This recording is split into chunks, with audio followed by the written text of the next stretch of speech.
Hello again. I spoke yesterday about one or two ways in which our lives have been made immeasurably more complicated by immigration and gave as an example the fact that at the next election we will all be required to take photographic identification with us when we vote due to corrupt electoral practices among Bengali communities in East London. Of course, this is not the only way in which our life has been made more difficult and less relaxed by mass immigration. Take the simple act of renting a flat, for instance. This is essentially a private transaction or contract between an individual tenant and a landlord, or so it has always been for hundreds of years.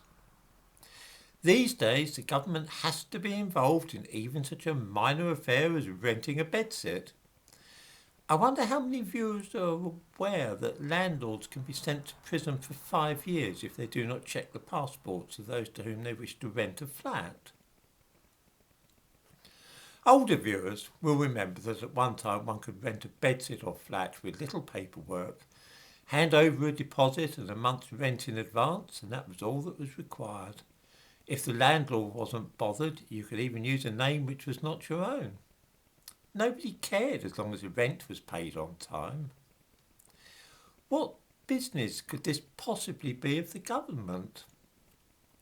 In the description to this video, I give a link to the government website about penalties for illegal renting. And yes, I'm quite serious. There is such a thing.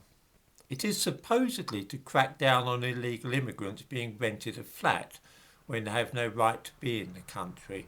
But I think we all know that the government really doesn't care how many illegal immigrants there are in Britain.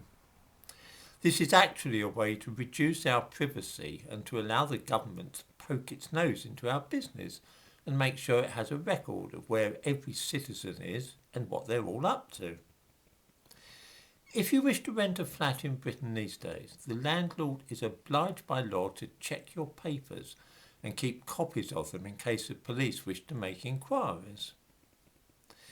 Even if you rent a flat to a British person whose family have lived in this country for 1,000 years, you must still check their documents and see that their passport. In bold type on the website, we find the following stern injunction. Check all new tenants. It's against the law to only check people you think are not British citizens. You must not discriminate against anyone because of where they're from. If landlords cannot later show that they check their tenants' right to rent, they're now committing a criminal offence. Here are the instructions to landlords. Ask them for original documents that prove they can live in the UK. Check their documents to see if they have the right to rent your property.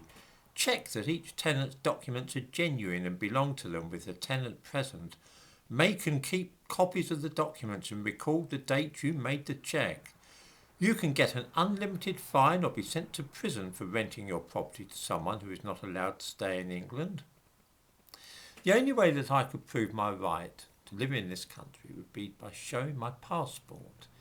In other words, renting a flat in my own country is now impossible without showing my passport and proving my right to live in this country. I'm sure that a lot of this is just a desire on the part of the government to make sure that everything possible is known about citizens and to stop people having entirely private lives where nobody in authority knows where they are living or what they are doing. But the fact is that it is immigration which has precipitated this awful state of affairs, whereby a person cannot even rent a bedsit in today's Britain without producing a passport and proving that he has the right to live in his own country.